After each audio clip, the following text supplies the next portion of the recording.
नमस्कार, बहुत बहुत स्वागत है आप सभी का डीडी न्यूज पर। आप देख रहे हैं मिड डे प्राइम। मैं हूं निखिल सिंह और अगले 1 घंटे में हम बात करेंगे देश भर की तमाम बड़ी खबरों की। बताएंगे कि देश भर के पहले चरण में कहां कहां होगा मतदान और क्या है चुनाव की तैयारियां। साथ ही बताएंगे कि दुनिया भर में कौन कौन सी खबरों पर है सबकी निगाहें, क्या कुछ चल रहा है खेल और अर्थ जगत में, और कुछ झलकियां फिल्म, कला और संस्कृति के क्षेत्र से भी। लेकिन सबसे पहले बड़ी खबरें।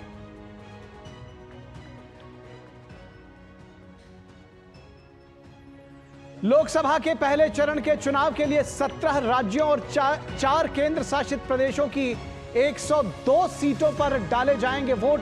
625 उम्मीदवारों के भाग्य का होगा फैसला। निष्पक्ष और शांतिपूर्ण मतदान के लिए तैयारियों को दिया जा रहा है अंतिम रूप।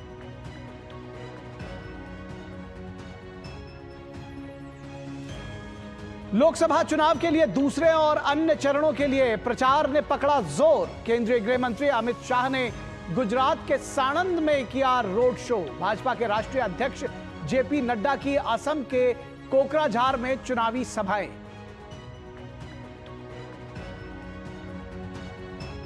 लोकसभा चुनाव के लिए विपक्ष का भी धुआंधार चुनाव प्रचार जारी। कांग्रेस नेता राहुल गांधी आज केरल के कन्नूर, पलक्कड़ और कोट्टायम में ठोक रहे हैं ताल।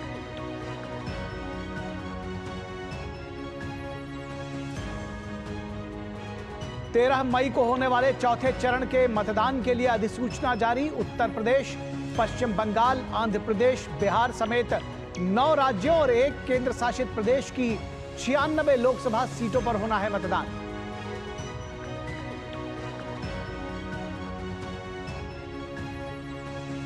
पश्चिम बंगाल के मुर्शिदाबाद में रामनवमी के अवसर पर पथराव की घटना ने लिया सियासी रंग। भाजपा ने पूछा, क्या हिंदू हिंसा का शिकार हुए बगैर रामनवमी का जुलूस भी नहीं निकाल सकता? और कैंडिडेट शतरंज टूर्नामेंट के 11वें दौर में विदित गुजराती को हराकर नेपोम नियाचची शीर्ष पर पहुंचे। वहीं कैरुआना के साथ ड्रॉ के बाद डी गुकेश दूसरे स्थान पर। तो सबसे पहले बड़ी खबरों पर डालते हैं नजर।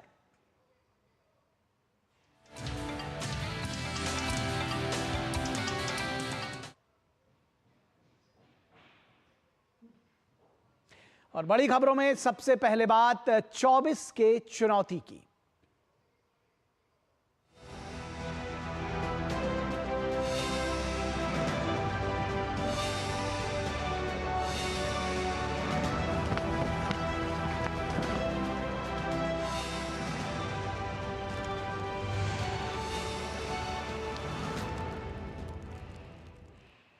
और लोकसभा चुनाव के पहले चरण में शुक्रवार को के मतदान की सभी तैयारियां पूरे जोरों पर है। इस चरण में 17 राज्यों और 4 केंद्र शासित प्रदेशों की 102 सीटों पर चुनाव होगा। इस चरण में 1625 उम्मीदवार चुनाव मैदान में हैं। पहले चरण का चुनाव प्रचार बीते शाम समाप्त हो गया था। शांतिपूर्ण और निष्पक्ष चुनाव कराने के लिए चुनाव आयोग कमर कस चुका है। हमारे पास देश के कोने कोने से दृश्य आ रहे हैं जिसमें पहले चरण के चुनाव को संपन्न कराने के लिए तैयारियों को अंतिम रूप दिया जा रहा है। तो पोलिंग पार्टियां पोलिंग स्टेशंस के लिए रवाना हो रही हैं और उसकी तैयारियां जोरों पर है। ये दृश्य आप देख सकते हैं कि किस तरह से पोलिंग पार्टियों को उनका जो मतदान की सामग्री है वो दी जा रही है और उसके साथ ही साथ जो फोर्सेस हैं वो भी लगातार जा रही हैं।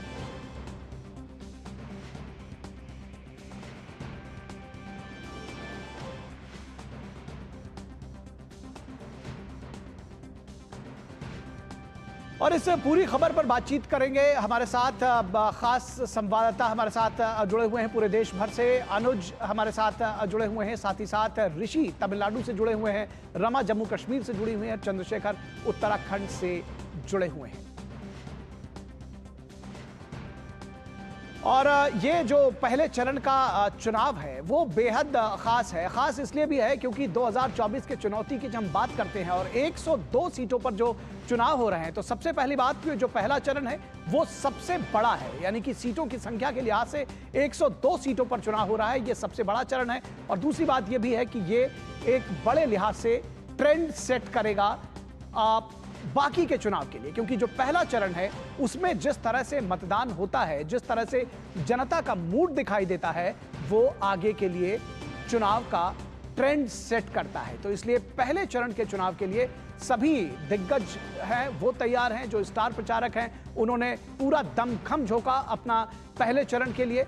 और पहले चरण के लिए जो तैयारियां चुनाव आयोग की तरफ से की जा रही हैं वो तो की ही जा रही हैं, जो पार्टियां हैं, जो राजनीतिक दल हैं वो भी तैयार हैं।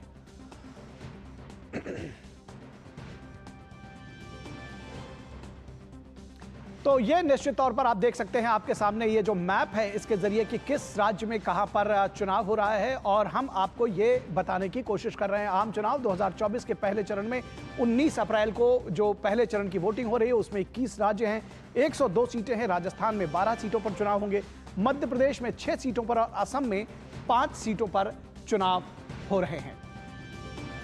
इसके साथ ही साथ पश्चिम बंगाल में 3 सीटें, महाराष्ट्र में 5 सीटें, अंडमान निकोबार की 1 सीट पर चुनाव हो रहा है, ये बेहद महत्वपूर्ण है। अरुणाचल प्रदेश की दोनों सीटें हैं, बिहार की 4 सीटें, छत्तीसगढ़ की 1 सीट। तो छत्तीसगढ़ में 11 सीटें हैं, उनमें से 1 सीट पर, लक्षद्वीप की 1 सीट, मणिपुर की 2 सीटें, सभी दोनों सीटों पर, और मेघालय की दोनों सीटों पर चुनाव हो रहा है। इसके साथ ही साथ मिजोरम की 1 सीट, नागालैंड की 1 सीट और पुडुचेरी की 1 सीट, ये आप एक एक सीट देख रहे हैं। तो चुनाव के लिहाज से, तैयारियों के लिहाज से तो 1 सीट है, मगर इनका राजनीतिक जो असर है वो बहुत ज्यादा है। सिक्किम में फिर नॉर्थ ईस्ट की बात ही कर रहे हैं, सिक्किम में 1 सीट, एकमात्र सीट, और उसके अलावा त्रिपुरा की 1 सीट, जम्मू कश्मीर की 1 सीट। तो एक राजनीतिक ट्रेंड सेट करने के लिए ये एक एक सीट जो है वो भी बहुत काफी है और इनका बड़ा असर है चुनावों में। इसके अलावा हम जिस तरह से बता रहे हैं कि 21 राज्य हैं, 102 सीटें हैं, और इसमें यह भी समझने की जरूरत है कि जो तमिलनाडु जैसा राज्य है जहां पर 39 सीटें हैं, वहां सभी सीटों पर चुनाव हो रहे हैं। तो साउथ के एक सबसे बड़े राज्य तमिलनाडु में 39 सीटों पर चुनाव हो रहे हैं, और उसके साथ ही साथ उत्तर प्रदेश जैसे बड़े राज्य में जहां 80 सीटें हैं, वहां के पश्चिमी उत्तर प्रदेश के एक हिस्से में 8 सीटों पर चुनाव हो रहा है। यह भी नए ट्रेंड सेट करेगा। तो यह समझने की जरूरत है कि किस तरह से ये जो पूरा ट्रेंड है ये सेट होगा। जैसा कि मैंने कहा कि 21 राज्यों की 102 सीटों के लिए चुनाव हो रहा है। तो एक तो ये सबसे बड़ा चरण है, पहला चरण है, और इसके साथ साथ जो तमाम राजनीतिक दल हैं उनके लिए भी ये एक किसी बड़ी अग्नि परीक्षा से कम नहीं है। खासतौर पर बीजेपी के लिए और इंडिया गठबंधन है, जो विपक्षी गठबंधन है, उनके जो तमाम दल हैं, कांग्रेस समेत जो तमाम दल हैं, उनके लिए भी, क्योंकि तमाम जो राज्य हैं जहां पर भले ही कम सीटों पर हो रहा है, मसलन उत्तर प्रदेश की 80 में से 8 सीटों पर केवल चुनाव हो रहा है, बावजूद उसके ये बात समझने की जरूरत है कि ये जो एक ट्रेंड सेटर है, किस तरह से पहला जो चरण का चुनाव है वहां पर किस तरह से वोटिंग हो रही है, किन मुद्दों को लेकर के जनता निकल कर आई है, उसने वोट दिया है, यह जानना समझना बहुत जरूरी है। और जो पहले चरण में जिस तरह से मतदान होगा वो कहीं ना कहीं आगे 6 चरणों के लिए एक बड़ा ट्रेंड सेटर साबित होगा। तो ये आप समझ सकते हैं कि किस तरह से ये जो पहले चरण का चुनाव है ये बेहद महत्वपूर्ण है। और इसके बाद हमारे साथ में हमारे संवाददाता जुड़े हुए हैं, जैसा कि मैंने आपको बताया, उनसे बात करेंगे। मैं देख सकता हूं अनुज यादव हमारे साथ जुड़े हुए हैं, और अनुज यादव के पास ही सीधे चलते हैं और अनुज से समझने की कोशिश करेंगे। अनुज, आप पश्चिमी उत्तर प्रदेश में हैं, पहले चरण की 8 सीटें, कितनी महत्वपूर्ण, क्या तैयारियां, राजनीतिक दलों की तैयारियां भी बताइएगा अनुज। देखिए निखिल, बिल्कुल 8 सीटों पर ये मतदान होगा पहले चरण में उत्तर प्रदेश में, लेकिन अगर ये पश्चिमी यूपी की हम खासतौर से बात करें तो काफ़ी महत्वपूर्ण सीटें हैं। अगर बड़े चेहरे की बात करें तो केंद्रीय मंत्री संजीव बालियान मुजफ्फरनगर से चुनावी मैदान में हैं। इस बार तीसरी बार हैट्रिक लगाने के लिए चुनावी मैदान में हैं। लेकिन मैं अगर पूरे इलाके की बात करूँ, सहारनपुर सीट की बात करूँ, कड़ा मुकाबला इस बार वहां पर होने जा रहा है। और जो एक नए समीकरण इस बार यहाँ पश्चिमी उत्तर प्रदेश की धरती पर बदले हैं वो ये हैं कि पिछली बार जयंत चौधरी जो राष्ट्रीय लोकदल के अध्यक्ष हैं, पहले वो भारतीय जनता पार्टी के खिलाफ चुनाव लड़ते थे, लेकिन इस चुनाव में भाजपा और राष्ट्रीय लोकदल का गठबंधन है। ऐसे में भारतीय जनता पार्टी को, एनडीए को उम्मीद है कि इस बार 8 में से ज्यादा सीटें जीती जाएं। पिछले 2019 के चुनाव की बात करूं तो भारतीय जनता पार्टी को 3 सीट मिली थी, बहुजन समाज पार्टी को 3 सीट मिली थी और 2 सीट समाजवादी पार्टी के खाते में गई थी। समाजवादी पार्टी इस बार कांग्रेस के साथ गठबंधन में है, इसलिए हम कह सकते हैं कि पश्चिम उत्तर प्रदेश का ये चुनाव इस बार ना सिर्फ दिलचस्प होगा बल्कि कांटे का होगा। दूसरी जो आपने बात करी, बिल्कुल निर्वाचन आयोग ने पूरी तैयारी की है। जैसे आपने भी कहा कि 80 में से सिर्फ 8 सीटों पर चुनाव है, लेकिन ये काफी महत्वपूर्ण सीटें हैं। जो लोकसभा का एक भौगोलिक इलाका है वो काफी बड़ा इलाका है।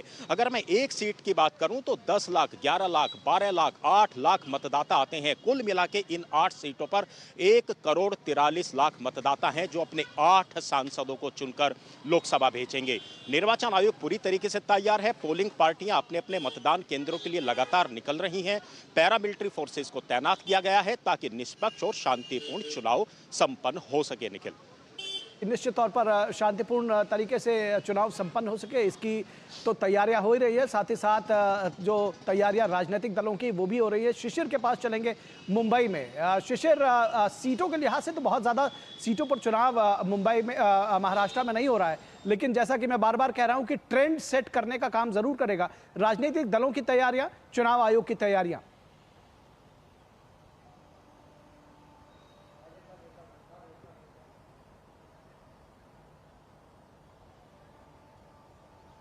शिशिर, आप हमें सुन पा रहे हैं? चलिए, शिशिर हमें नहीं सुन पा रहे हैं। उत्तराखंड चलेंगे जहां चंद्रशेखर हमारे साथ में है। की बात करें तो चंद्रशेखर के पास चलेंगे। कुछ शिशिर की आवाज हम तक नहीं आ पा रही है। अच्छा, शिशिर, अगर आप हमको सुन पा रहे हैं तो हम आपसे जानना चाह रहे हैं कि जो पहला चरण है उसके लिए क्या कुछ तैयारियां हैं, किन सीटों पर चुनाव हो रहा है और क्या कुछ तैयारियां राजनीतिक दलों की है। बिल्कुल, इस वक्त देखिए निखिल, महाराष्ट्र की बात करें तो महाराष्ट्र के 5 सीटों पर, जो कि पूर्व विदर्भ का इलाका है, तो पूर्व विदर्भ के इलाके के 5 लोकसभा सीटों पर चुनाव डाले जाएंगे।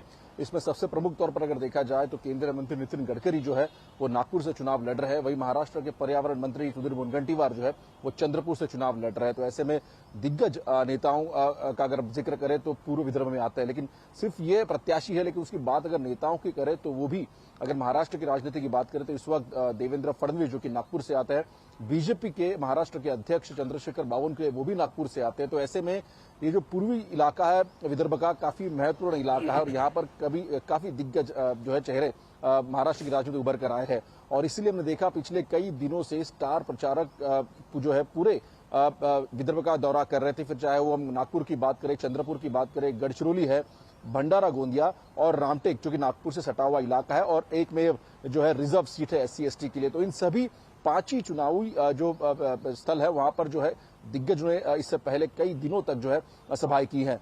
खासतौर पर पार्टीज की बात करें, यहाँ पर इंडिया वर्सेस इंडिया आघाड़ी है, लेकिन इस वक्त अगर दोनों की ताकत देखें तो दोनों में 3 प्रमुख पक्ष है। मतलब कांग्रेस, NCP और शिवसेना जहां इंडिया आघाड़ी में है, वही दूसरी अगर बात करें तो बीजेपी, NCP अजित पवार और शिवसेना शिंदे की पार्टी जो है वो एनडीए की गठबंधन में। तो ऐसे में दोनों तरफ से मुकाबला इस वक्त अगर देखा जाए तो बराबरी का है, लेकिन ये गढ़ रहा है, कांग्रेस गढ़ रहा है। इससे पहले अगर देखा जाए पूर्व विदर्भ का पूरी 5 सीटों पर अगर देखा जाए तो इससे पहले कांग्रेस जो है ये 5 सीटें जीतती आती थी, लेकिन पिछले कुछ सालों से हमने देखा कि ट्रेंड जो है वो बदल चुका, अब ये बीजेपी का गढ़ हो चुका। और इसलिए इस बार जो है बीजेपी ने भरसक प्रयास किया है कि ये सीटें उनके पास बरकरार रहे।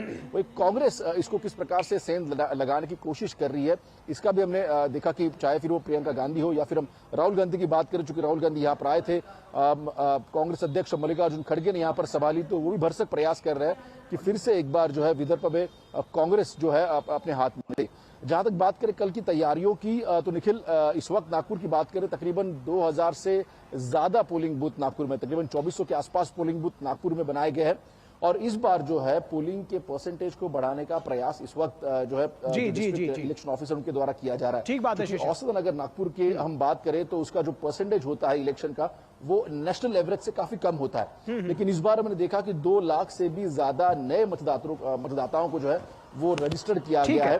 तो ऐसे में किस प्रकार से परसेंटेज नागपुर का बढ़े, इस पर ध्यान दिया गया है। दूसरी महत्वपूर्ण बात जो पोलिंग स्टेशन की है, कोई मतदाता अगर पोलिंग स्टेशन में जाता है तो उसका सुखद अनुभव हो, इसके लिए कई सारे इसके लिए लगातार तैयारियां की जा रही है और इस बार देश भर के तमाम हिस्सों में किया जा रहा है और उसमें जो महाराष्ट्र के हिस्से हैं वो अछूते नहीं है। आप बने रहिए हमारे साथ। चंद्रशेखर के पास चलेंगे जो उत्तराखंड से हमारे साथ जुड़ रहे हैं।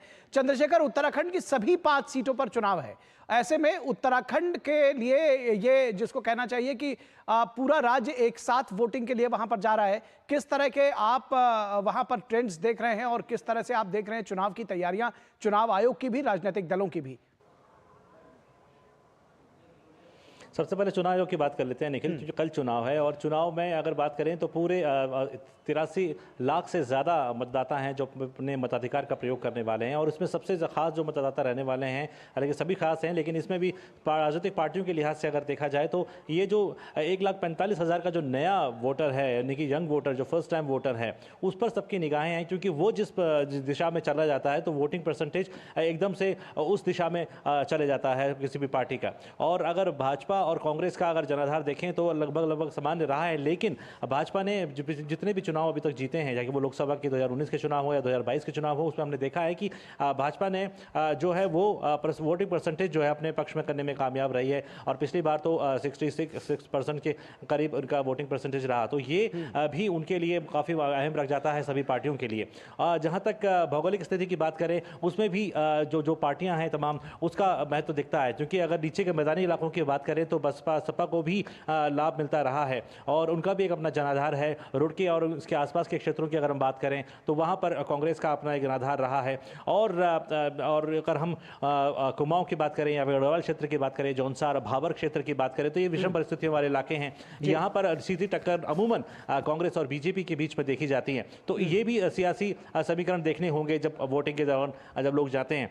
तो इसके साथ साथ अगर मैं बात करूं हॉट सीट की, तो हॉट सीट की निखिल जो अल्मोड़ा की सीट है वो चाचा भतीजे के बीच में हमेशा से ये फाइट रही है, अजय टम्टा और प्रदीप टम्टा के बीच में। तो वो एक हॉट सीट है, पूर्व केंद्रीय मंत्री भी रहे हैं अजय टम्टा, तो उनके बीच में एक हॉट सीट है। उसके साथ साथ अगर हम बात करें पौड़ी गढ़वाल क्षेत्र की, तो वहां पर गणेश गोदियाल जो कि कांग्रेस के पूर्व में प्रदेश अध्यक्ष रहे हैं और वर्तमान में जो मुकाबला है उनका वो है अनिल बलूनी के साथ, तो ये भी एक बड़ी कांटे की टक्कर वहां पर देखी जा रही है। और चुनावी के समीकरण की अगर बात करें तो ये दोनों 2 सीटें हैं जो बहुत महत्वपूर्ण सीटें इस वक्त मानी जा रही हैं। जी जी जी, निश्चित तौर पर बेहद महत्वपूर्ण सीटें मानी जा रही हैं और जनता भी पूरी तरह से तैयार है कल के मतदान के लिए। रमा के पास चलेंगे। रमा, जम्मू कश्मीर की एकमात्र सीट, लेकिन जिस तरह से जम्मू कश्मीर में घमासान मचा हुआ है, राजनीतिक घमासान मचा हुआ है, एक सीट बेहद महत्वपूर्ण है, क्या जानकारी देंगी? किस तरह से जनता तैयार है जम्मू कश्मीर में लोकतंत्र के उत्सव में पहली आहुति देने के लिए?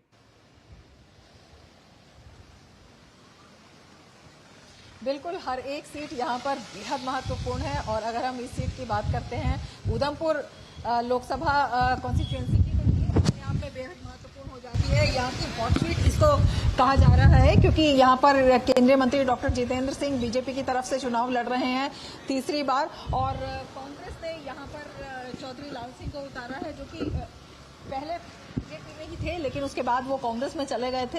इसके साथ ही अगर हम बात करते हैं, यहाँ पर कुल 12 कैंडिडेट हैं जो मैदान में हैं। सीधा मुकाबला यहाँ पर बीजेपी और कांग्रेस के बीच में निखिल माना जाता है, लेकिन इस बार यहाँ पर जो पूर्व केंद्रीय मंत्री और यहाँ पर जो जम्मू कश्मीर कैबिनेट के जम्मू कश्मीर के पूर्व मुख्यमंत्री गुलाम नबी आजाद भी हैं, वो भी उन्होंने अपनी पार्टी को यहाँ पर लॉन्च किया है और वो पार्टी भी यहाँ पर ताल ठोक रही है।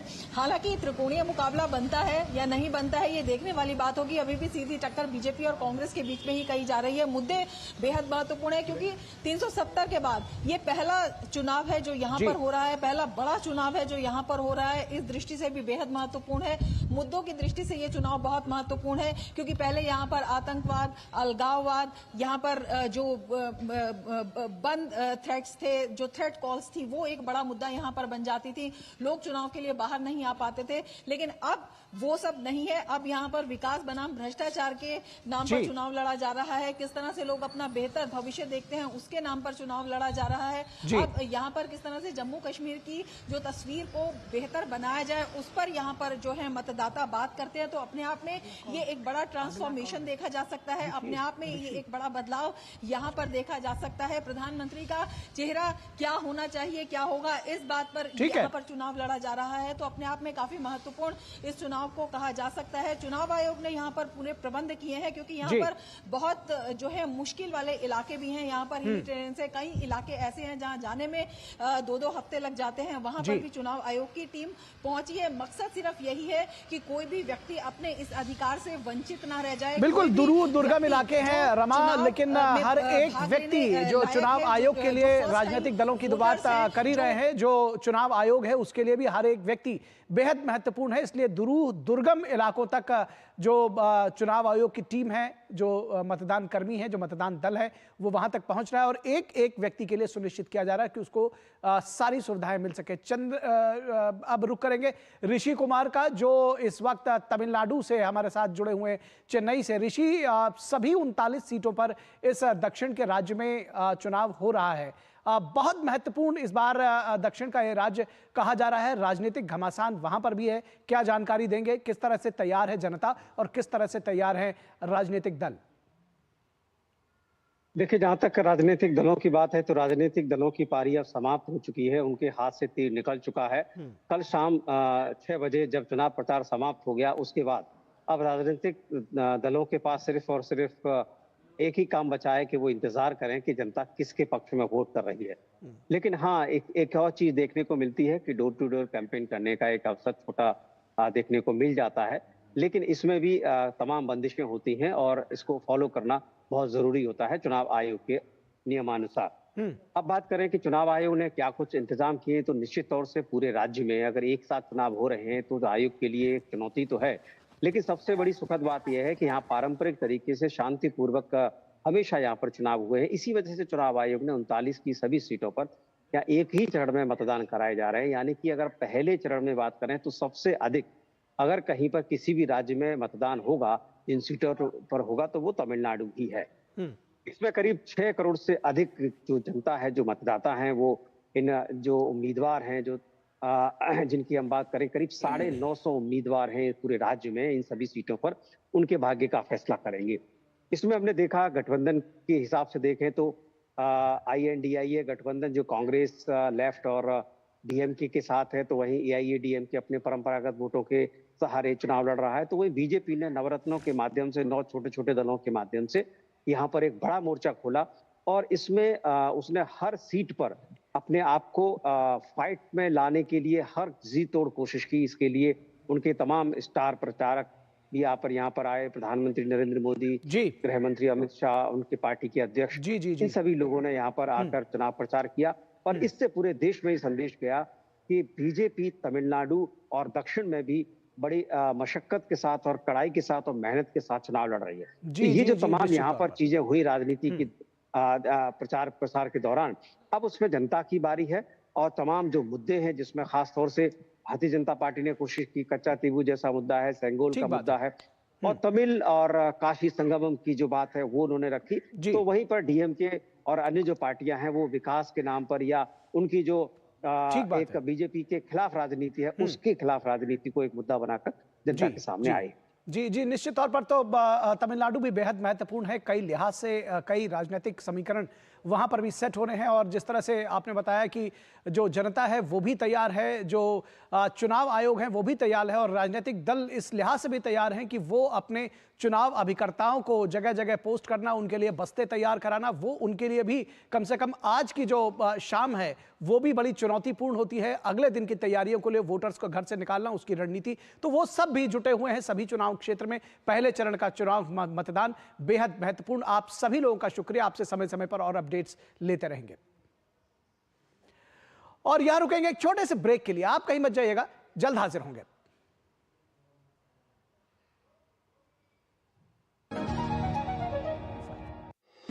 आपकी सुरक्षा है हमारे लिए बहुमूल्य, इसलिए जब भी लें एलपीजी सिलेंडर जरूर कराएं प्री डिलीवरी जांच। आपकी सुरक्षा को और बेहतर सुनिश्चित करने के लिए हर घर में हो रही है रसोई गैस उपकरणों की सुरक्षा जांच। अगर सुरक्षा होस खराब हो तो तुरंत बदलवाएं। आपातकालीन स्थिति में कॉल करें 1906। स्वच्छ ईंधन का वादा, सुरक्षित रसोई का इरादा। बहाना नंबर 11, नींद पूरी करने का डे। बहाना नंबर 28, ट्रिप पर जाने का day. 39, binge watch all seasons. 65, घर की सफाई का डे। एक वोट ना डालने से क्या होगा? और सबसे बड़ा बहाना, isn't it a holiday today? Holiday? 101 बहाने हैं वोट ना डालने के, पर इस चुनाव के पर्व में एक ही रीजन काफी है वोट डालने का, वो है हमारी रिस्पॉन्सिबिलिटी, देश और हमारे फ्यूचर के लिए।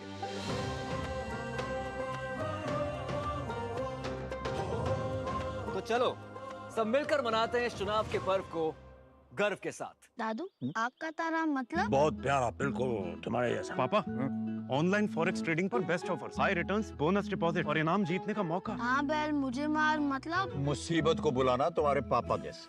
आरबीआई कहता है आकर्षक ऑफर्स का लालच देने वाले अनधिकृत प्लेटफॉर्म्स पर फॉरेक्स ट्रेडिंग करना यानी अपने पैरों पर कुल्हाड़ी मारना। इसका मतलब? इन्हीं से पूछो। समझा पापा। आरबीआई कहता है जानकार बनिए, सतर्क रहिए।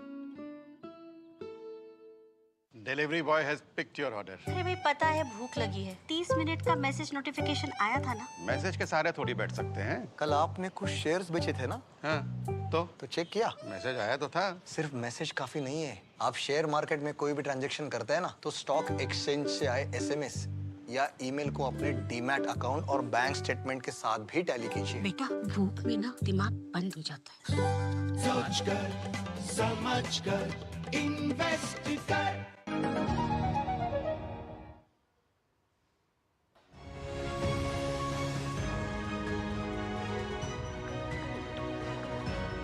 स्वागत है आपका ब्रेक के बाद मिड डे प्राइम में। और दूसरे चरण के लिए चुनाव प्रचार तेज हो गया है। दूसरे चरण और बाकी को जो चरण है उनके लिए चुनाव प्रचार तेज हो गया है। सभी दलों ने प्रचार में पूरी ताकत झोंक दी है। केंद्रीय गृह मंत्री और भाजपा के वरिष्ठ नेता अमित शाह आज गुजरात के दौरे पर है। उन्होंने गांधीनगर और अहमदाबाद में सुबह से शाम तक ताबड़तोड़ रोड शो किए हैं।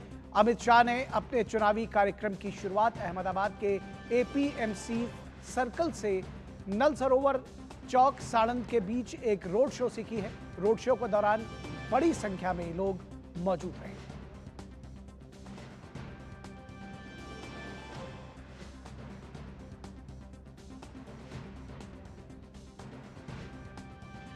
तो अमित शाह ने गांधीनगर में बड़ा विशाल रोड शो किया। बड़ी संख्या में लोग इसमें जुटे और गुजरात की सभी 26 लोकसभा सीटों के लिए 7 मई को मतदान होगा। 19 अप्रैल को नामांकन दाखिल करने की अंतिम तिथि है,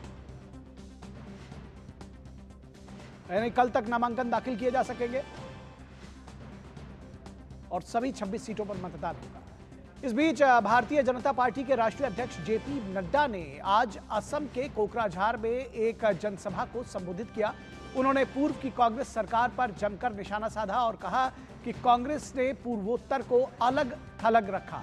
वहीं उन्होंने भाजपा की मोदी सरकार की उपलब्धियां गिनाते हुए कहा कि आज पूर्वोत्तर भारत का 70% हिस्सा आफ्स्पा से बाहर हो गया है। हटाओ आफ्स्पा, हटाओ एएफएसपीए हटाओ। आज 70% से ज्यादा त्रिपुरा में, मिजोरम में, मेघालय में, अरुणाचल प्रदेश में, असम में एएफएसपीए हटा दिया गया है। इसको हमको ध्यान में रखना चाहिए। क्या था कांग्रेस की नीति? आपको अकेलेपन में रखो, आइसोलेट रखो, आपको अंधकार में रखो, आपको अलग थलग रखो। आपको जोड़ने का काम किसी ने किया तो वो एनडीए की सरकार, मोदी सरकार और हेमंत बिस्वा शर्मा की सरकार ने किया। कुछ पता नहीं है। और कांग्रेस अध्यक्ष राहुल गांधी ने आज केरल के कन्नूर में जनसभा की। इस मौके पर उन्होंने बीजेपी पर हमला बोलते हुए कहा कि बीजेपी भारत की जनता पर एक राष्ट्र, एक इतिहास और एक भाषा को थोपना चाहती है, जबकि कांग्रेस और यूनाइटेड डेमोक्रेटिक फ्रंट पार्टी देश में विविधता पर विश्वास रखती है। And the UDF accept the diversity of India. We accept the multiple languages, the multiple traditions, the different histories, the different expressions of all our people. The BJP wants to impose one history, one nation, one language on the people of India. First of all, this is a fundamental misunderstanding of what India is. How can you come to the people of Kerala, or the people of Tamil Nadu, or the people of Bengal and say there is going to be one language? You're insulting every single citizen of Kerala. Malayalam is not just a simple language. If you remove Malayalam, how will a mother in Kerala explain the history of this great land to her children? तो राहुल गांधी ने कहा कि एक language, एक भाषा की बात करती है बीजेपी, और इस पर बीजेपी अपना जवाब आगे देगी, लेकिन फिलहाल ऐसा लगता नहीं है कि भाजपा ने एक भाषा की बात कही है। ये मुझे ऐसा लगता है कि आगे चुनावी मुद्दा हो सकता है। और कांग्रेस ने अपना चुनाव प्रचार तेज कर दिया है। तेलंगाना में मुख्यमंत्री रेवंत रेड्डी ने कांग्रेस प्रत्याशी के समर्थन में अट्टिगल सीट में एक रोड शो किया। तो तमाम एक के बाद आरोप प्रत्यारोप इन चुनावी सभाओं के जरिए लगाए जा रहे हैं, जिनमें कई बार कुछ मुद्दे ऐसे भी हैं जो एक बड़ा इशू भी बनते हैं। और एक भाषा पूरे देश भर में लागू करने का जो अभी आरोप राहुल गांधी लगाते हुए दिखे हैं, इस पर निश्चित तौर पर बीजेपी की प्रतिक्रिया आगे आएगी। तो 24 की चुनौती में बस इतना ही। आप बने रहिए हमारे साथ।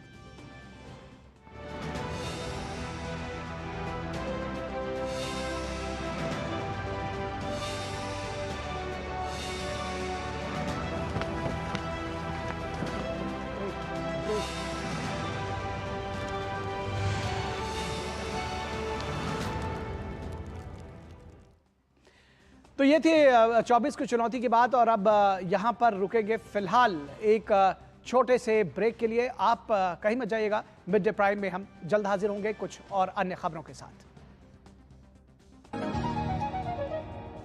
पता है इन्वेस्टर्स के लिए कि इन्वेस्टर प्रोटेक्शन फंड होता है IPF, लेकिन अगर तुम्हारा ट्रेड एक्सचेंज पर एग्जीक्यूट नहीं हुआ या फिर कोई गारंटीड रिटर्न्स वाली स्कीम है, तो ये IPF आपकी मदद नहीं कर सकता है।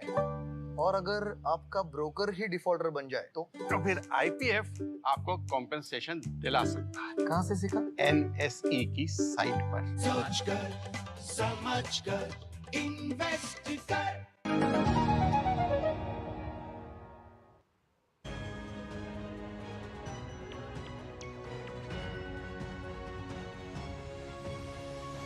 तो स्वागत है आपका ब्रेक के बाद। और पश्चिम बंगाल में एक बार फिर से रामनवमी के दौरान हिंसा की घटना देखने को मिली है। बंगाल के मुर्शिदाबाद में बुधवार को रामनवमी की शोभा यात्रा के दौरान झड़प हुई।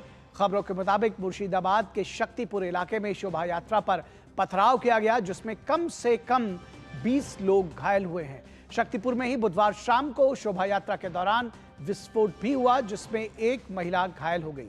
बीजेपी ने इस पूरी घटना पर मुख्यमंत्री ममता बनर्जी की सरकार को कटघरे में खड़ा किया है। पार्टी ने पत्थरबाजी से लेकर कहा कि पुलिस इस साल भी राम भक्तों को सुरक्षित करने में और उनको सुरक्षा देने में नाकामयाब रही है। घायलों को अस्पताल में भर्ती करा दिया गया है। प्रदेश भाजपा अध्यक्ष सुकांतो मजूमदार ने इस घटना पर ममता बनर्जी सरकार पर निशाना साधा है। रामनवमी की शांतिपूर्ण जुलूस पे टीएमसी ने हमला किया है। टीएमसी के प्रधान, उप प्रधान, विधायक, टीएमसी ऑफिस से हमला हुआ है। पूरी ये ममता बनर्जी की प्लानिंग हो रही है और ममता बनर्जी बहुत कोशिश कर रही थी लोगों को उस्काने के लिए। लोग ठीक ठाक थे, हर जगह में शांतिपूर्ण तरीके से रामनवमी हो गया। एक जगह में ऐसा हो गया कि लोग ममता बनर्जी की ट्रैप में फंस गए और एक पूरी ममता बनर्जी की प्लानिंग है माइनॉरिटी वोट को कंसोलिडेशन करने के लिए। और बीजेपी के शहजाद पूनावाला ने बंगाल में शोभा यात्रा के दौरान हुए पथराव पर ममता बनर्जी सरकार पर निशाना साधा है। पूनावाला ने मुख्यमंत्री ममता बनर्जी से सवाल पूछा है कि क्या हिंदू हिंसा का शिकार हुए बगैर रामनवमी का जुलूस भी नहीं निकाल सकते। लोगों को लगने लगा है कि हमारा गुनाह क्या है पश्चिम बंगाल में। क्या एक हिंदू अपनी रामनवमी की शोभा यात्रा भी नहीं निकाल सकता वहाँ पर बिना हिंसा का शिकार हुए? वहाँ पे ना ईडी की टीम सुरक्षित, ना एनआईए की टीम सुरक्षित, ना वहाँ पे सांसद सुरक्षित, संदेश खाली की महिलाएं भी नहीं सुरक्षित। रामनवमी के पर्व पर जो राम राम जय श्री राम करते हुए हमारे भोले भाले मासूम जो हिंदू पर्व को मनाने वाले हिंदू भी नहीं सुरक्षित। तो सुरक्षित कौन है पश्चिम बंगाल में? केवल संदेश खाली के अपराधी शाहजहां शेख और भ्रष्टाचार करने वाला टीएमसी का सिंडिकेट। और इस पूरी खबर पर बातचीत करने के लिए चलेंगे कोलकाता, जहां हमारे संवाददाता प्रसेनजीत बख्शी हमारे साथ बने हुए हैं। प्रसेनजीत, बड़े सवाल इस जो मुर्शिदाबाद की हिंसा हुई है उसके बाद आ रहे हैं। हर साल ये कोई पहली बार नहीं है मुर्शिदाबाद की हिंसा। उसके पहले पश्चिम बंगाल में चाहे वो हावड़ा रहा हो, तमाम ऐसे शहर रहे हों, और हर साल हर बार रामनवमी पर यह हिंसा होती है। हर बार कुछ ना कुछ तर्क दिए जाते हैं और अगले साल फिर यह हिंसा होती है। ये क्या हो रहा है पश्चिम बंगाल में? देखिए निखिल, अब ममता बनर्जी का सारे गुस्सा और सारे आरोप मीडिया के ऊपर है। उनका कहना है कि मीडिया क्यों इस तरह से जो मुर्शिदाबाद की घटना है उसको दिखा रहा है, और इसी के कारण जो है स्थिति बिगड़ता जा रहा है या बिगड़ गया था। कहानी ये है जो सुकांत मजुमदार ने जो बताया, और थोड़ी देर पहले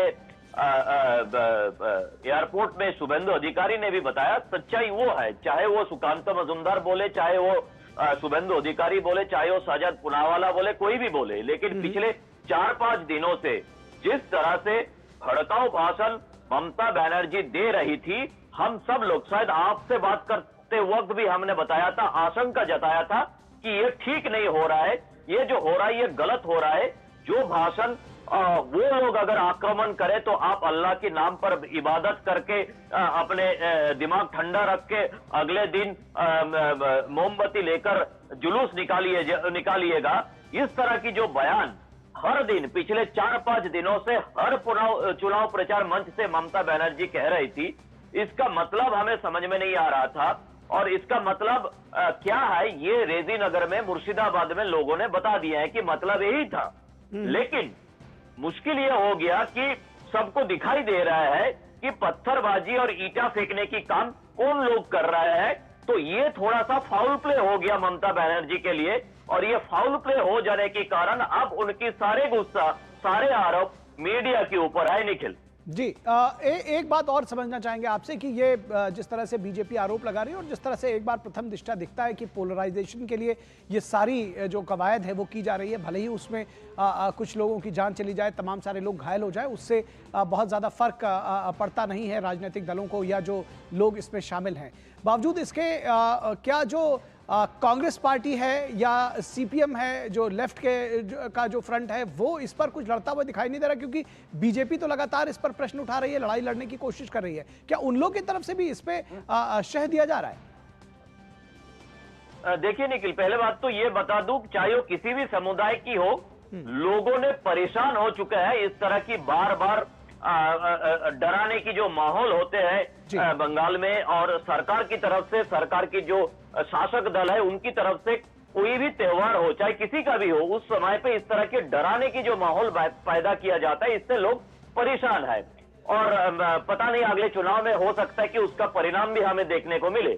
लेकिन सबसे दुख की बात यह है कि बाकी जो विरोधी है यहाँ पे, वाम मोर्चा और कांग्रेस, उनकी तरफ से भी कोई इस तरह की सख्त बयान हमको देखने को नहीं मिला या सुनने को नहीं मिला। जो मुर्शिदाबाद में हो गए हैं, जो बयान पिछले कई दिनों से ममता बनर्जी दे रही थी उसके खिलाफ और उसको नकारते हुए, उसका आलोचना करते हुए, इसका कारण यह है कि सबकी लड़ाई वो 30% के लिए है और सबने अपने बीच जो लड़ाई जारी रखे है वो 30% को किसी ना किसी तरह अपने तरफ लुभाने के लिए आने वाले चुनाव में। जी जी तो जी, बहुत जल्दी से, बहुत संक्षेप से। जी जी, आपने अपनी बात लगभग कह दी। एक बात बहुत संक्षेप में जानना चाहेंगे कि अभी की जो ताजा सिचुएशन है वो क्या है? क्या कुछ गिरफ्तारियां वगैरह भी इसमें की गई हैं जो लोग इसमें शामिल थे? नहीं, अभी तक इस तरह की कोई कार्रवाई प्रशासन की तरफ से हमें देखने को नहीं मिला है, लेकिन शुक्र करें कि और हम पता चले कि दिन में पूरा स्थिति काबू में है और शांति है और हम वहां पे बाकी जो राजनीति से जुड़े हुए लोग हैं वो भी शांति कायम करने के लिए पूरी तरह से कोशिश में लगे हुए हैं, लेकिन प्रशासन की तरफ से कोई कार्रवाई हमें सुनने को या देखने को नहीं मिला। जी जी जी, ये भी कई सारे सवाल खड़ा करता है दरअसल कि एक तरफ आप उस रामनवमी के जुलूस को सुरक्षा देने में सफल नहीं रहे, उसके बाद जब इतनी बड़ी घटना हो गई उसके बाद उसमें ना कोई गिरफ्तारी हुई और ना कोई कार्रवाई हो रही। बहुत शुक्रिया इस तमाम बातचीत और जानकारी के लिए प्रसेनजीत बख्शी। और कल शाम आतंकवादियों से दक्षिण कश्मीर के अनंतनाग जिले के विजय हेरा क्षेत्र के जबलीपोरा में एक व्यक्ति की गोली मारकर हत्या कर दी गई। मृतक की पहचान बिहार के राजू शाह के रूप में की गई है।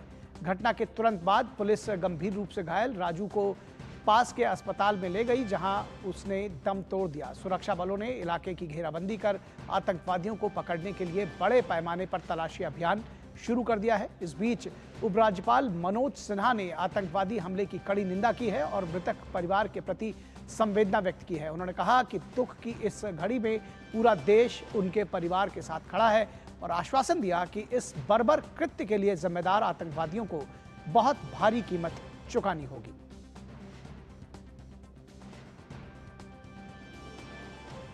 और अनंतनाग की इस दुखद घटना पर आरजेडी नेता तेजस्वी यादव ने भी दुख जताया है। उन्होंने कहा कि प्रवासी मजदूरों का सहयोग किया जाना चाहिए। ये दुखद बात है, ये हुई है तो इसमें प्रशासन को देखना है कि भाई ऐसी घटनाएं क्यों हो रही है। प्रवासी जो मजदूर हैं उनके लिए भी जो है आर्थिक सहयोग जो है लोगों को करना चाहिए। और जम्मू कश्मीर के अनंतनाग में आतंकवादियों द्वारा बिहार के एक प्रवासी मजदूर की हत्या के मामले में आरजेडी नेता रोहिणी आचार्य ने मुआवजा देने की मांग की है। के लिए तो मुआवजा सरकार को उठाना चाहिए, देखना चाहिए। उसके लिए जितना भी मतलब कि होगा काम, उसके लिए हम लोग भी आवाज उठाएंगे, बोलेंगे अपने तरफ से भी। और भारतीय कुश्ती महासंघ के पूर्व अध्यक्ष बीजेपी सांसद बृजभूषण शरण सिंह यौन उत्पीड़न मामले में आज दिल्ली के राउज एवेन्यू कोर्ट में पेश हुए। बृजभूषण ने राउज एवेन्यू कोर्ट में नई एक अर्जी देकर कोर्ट के मामले में आगे की जांच की मांग की है, जिस पर कोर्ट ने अपना आदेश सुरक्षित रखा है। अदालत 26 अप्रैल को याचिका पर आदेश देगी। बृजभूषण ने इस अर्जी में कहा है कि जिस तारीख पर एक पहलवान ने WFI दिल्ली ऑफिस में कथित छेड़छाड़ का आरोप लगाया है, उस तारीख पर वो देश से बाहर थे। बृजभूषण ने अपनी अर्जी के साथ पासपोर्ट की कॉपी भी लगाई है। बृजभूषण के मुताबिक अभियोजन पक्ष ने उस तारीख के कॉल डिटेल रिकॉर्ड्स की कॉपी कोर्ट में नहीं जमा की है। दिल्ली पुलिस ने बृजभूषण की अर्जी का विरोध किया है। दिल्ली पुलिस का कहना है कि चार्जशीट पर संज्ञान के बाद अब आरोप तय करने को लेकर बहस हुई थी, तब बृजभूषण के वकील ने ये मामला कोर्ट में क्यों नहीं उठाया था। अब इस मुद्दे को कोर्ट में उठाने का कोई औचित्य नहीं है। और प्रवर्तन निदेशालय ने बिटकॉइन धोखाधड़ी मामले में शिल्पा शेट्टी और उनके पति राज कुंद्रा की 97.79 करोड़ रुपए की संपत्ति अटैच की है। इसमें शिल्पा शेट्टी का जुहू और पुणे का बंगला, राज कुंद्रा के शेयर्स भी इसमें शामिल है। ईडी ने यह कार्रवाई 6,600 करोड़ रुपए के बिटकॉइन फ्रॉड मामले में की है, जिसमें निम्मी भारद्वाज, नितिन गौड़ और निखिल महाजन को गिरफ्तार किया गया था। राज कुंद्रा को बिटकॉइन पॉन्जी स्कीम में 285 बिटकॉइन मिले थे, जिसकी कीमत 150 करोड़ रुपए है और वो अभी भी राज कुंद्रा के पास है।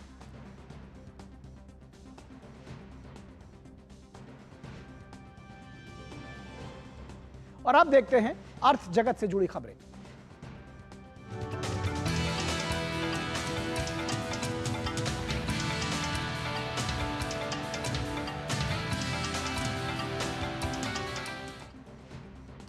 और संयुक्त राष्ट्र में भारत की स्थायी प्रतिनिधि रुचिरा कंबोज ने संयुक्त राष्ट्र महासभा को संबोधित करते हुए भारत की परिवहन व्यवस्था और हर क्षेत्र में बढ़ रहे एफडीआई के बारे में विस्तार से बताया और भारत की बेहतर हो रही अर्थव्यवस्था के विभिन्न क्षेत्रों के बारे में भी प्रकाश डाला और साथ ही विश्व की अर्थव्यवस्था में भारत के योगदान के बारे में जानकारी दी। As a responsible nation, we are deeply committed to our environmental obligations and take them very seriously. It is therefore critical that we encourage and enable countries of the Global South to pursue policies for sustainable transport that are adapted to their local needs, while also helping them integrate with and benefit from the global economy. और भारतीय अर्थव्यवस्था के लगातार शानदार प्रदर्शन को देखते हुए देश और दुनिया के ज्यादातर रेटिंग एजेंसीज और अर्थशास्त्रियों ने विकास दर के अपने अनुमान में बदलाव करते हुए उसे बढ़ाया है। अब उद्योग संगठन PhD chamber of commerce and industry ने रिपोर्ट जारी करते हुए कहा है कि देश की आर्थिक वृद्धि दर चालू वित्त वर्ष में 8 से 8.3% रहने का अनुमान है। इसके साथ ही उद्योग संगठन ने कहा है कि देश की विकास दर अगले 23 साल तक औसतन 6.7% रहेगी और 2047 तक इसके 34.7 ट्रिलियन डॉलर तक पहुंचने का अनुमान है। उद्योग संगठन के मुताबिक उस समय तक प्रति व्यक्ति आय $21,000 होगी। PhD chamber of commerce and industry के मुताबिक देश में वृद्धि के लिहाज से बुनियाद मजबूत है। उद्योग संगठन ने रिपोर्ट में देश को 2047 तक विकसित अर्थव्यवस्था बनाने के लिए सुझाव भी दिए। उद्योग संगठन ने अर्थव्यवस्था को बढ़ावा देने के लिए व्यापार करने की लागत को कम करने और फिनटेक, सूचना प्रौद्योगिकी, वाहन और नवीकरणीय ऊर्जा जैसे क्षेत्रों में वैश्विक स्तर पर बढ़ती मांग को देखते हुए बड़े स्तर पर क्षमता बढ़ाने की सिफारिश की है। इसके साथ ही सेमीकंडक्टर उद्योग के विकास पर विशेष ध्यान देने का भी सुझाव दिया गया है। और अब देखते हैं खेल जगत से जुड़ी खबरें।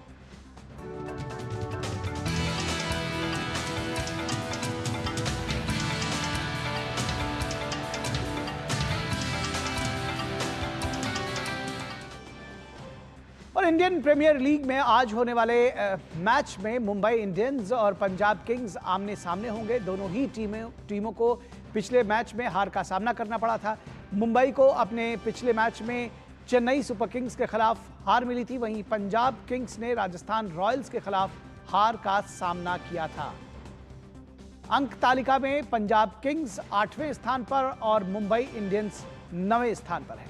तो ये मुकाबला कड़ा और रोमांचक होने की उम्मीद है। और कैंडिडेट्स शतरंज टूर्नामेंट के 11वें दौर में भारत के विदित गुजराती को इयन नेपोपजियाची के खिलाफ हार का सामना करना पड़ा है। इस मैच में नेपोपजियाची प्रतियोगिता में शीर्ष पर पहुंच गए हैं। और भारत के डी गुकेश ने दुनिया के नंबर 2 फैबियानो कैरुआना के साथ ड्रॉ खेला। इस ड्रॉ के साथ अब गुकेश दूसरे स्थान पर हैं। भारत के आर प्रज्ञानंदा को 11वें दौर में हार का सामना करना पड़ा है। प्रज्ञानंदा को दुनिया के 3 नंबर के शतरंज खिलाड़ी हिकाश नाकापुरा ने शिकस्त दी। और महिला वर्ग में भारत की आर वैशाली ने लगातार दूसरी जीत दर्ज की है। वैशाली ने अलेक्जेंड्रा गोचार्चकीना को मात दी। और भारत की कोनरू हम्पी ने भी जीत दर्ज करने में कामयाबी पाई। हम्पी ने सविमोता को हरा दिया। और चैंपियंस लीग के क्वार्टर फाइनल में के दूसरे लेग में रियल मैड्रिड ने पेनल्टी शूट आउट में मैनचेस्टर सिटी को मात दी। दोनों टीमों के बीच पहले लेग का मैच 3-3 से ड्रॉ रहा था। दूसरे लेग का मैच भी निर्धारित समय में 1-1 से ड्रॉ रहा, जिसके बाद पेनल्टी शूट आउट में फैसला किया गया। पेनल्टी शूटआउट में रियल मैड्रिड ने 4-3 से जीत दर्ज की। इस हार के साथ ही मैन सिटी का एक बार फिर से 3 खिताब एक साथ जीतने का सपना टूट गया। और चैंपियंस लीग के क्वार्टर फाइनल मुकाबले के दूसरे लेग में बायर्न म्यूनिख ने आर्सेनल को 1-0 से हरा दिया और एलियाज एरिना में खेले गए इस मैच में बायर्न के लिए विजयी गोल किमिच ने किया। दोनों टीमों के बीच पहले लेग का मैच 2-2 से ड्रॉ रहा। इस तरह बायर्न म्यूनिख ने 3-2 के एग्रीगेट से जीत दर्ज की। इस जीत के साथ ही बायर्न म्यूनिख ने चैंपियंस लीग में सेमीफाइनल में जगह बना ली है। और खबर टेनिस के कोर्ट से राफेल नाडाल के चोट के बाद वापसी पर जल्द ही विराम लग गया। बार्सिलोना ओपन में 12 बार के चैंपियन राफेल नाडाल को एलेक्स डी गुनौर के खिलाफ हार का सामना करना पड़ा है।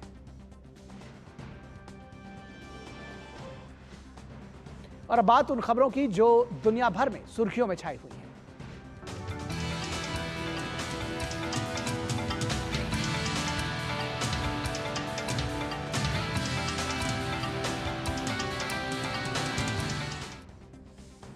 और हिजबुल्लाह ने उत्तरी इजराइल पर हमला किया है। इस हमले में 14 इजरायली सैनिक घायल हो गए हैं।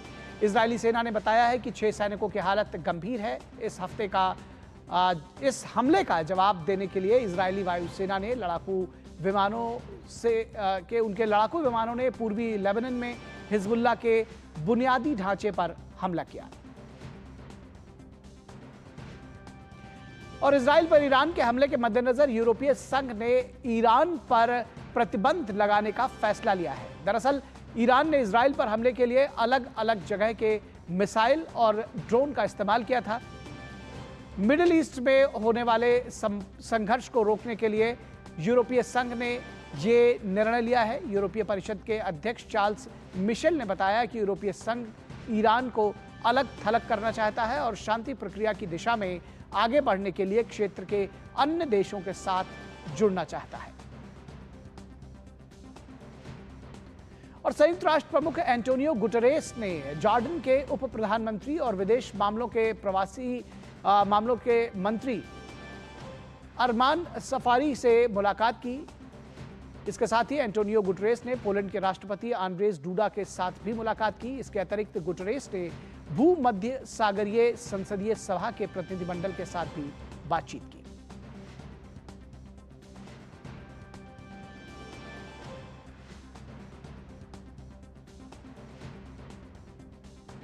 तो ये थी मिड डे प्राइम की कुछ खबरें। और मिड डे प्राइम में बस इतना ही। हमारी पूरी टीम को दीजिए इजाजत। नमस्कार।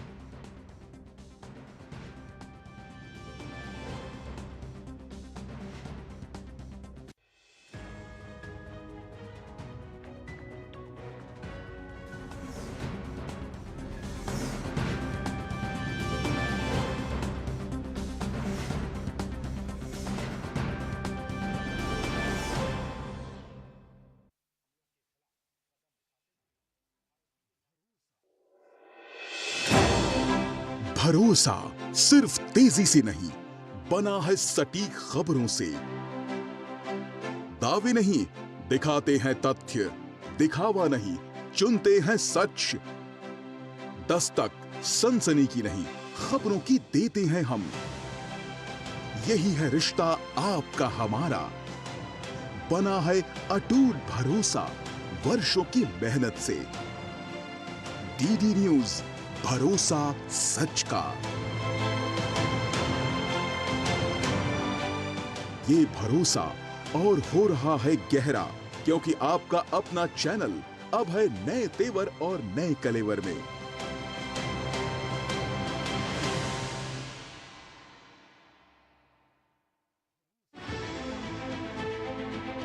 सियासी बिसात पर राजनीति का गुणाभार, गठबंधन की सियासत, बदलते रिश्ते, नेताओं की बयानबाजी, देखिए 24 की चुनौती दिन भर सिर्फ डीडी न्यूज पर।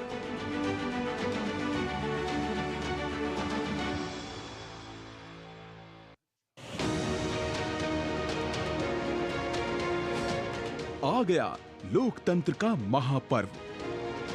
क्या है देश का मूड, क्या है लोगों के सवाल, क्या है नेताओं की दावत।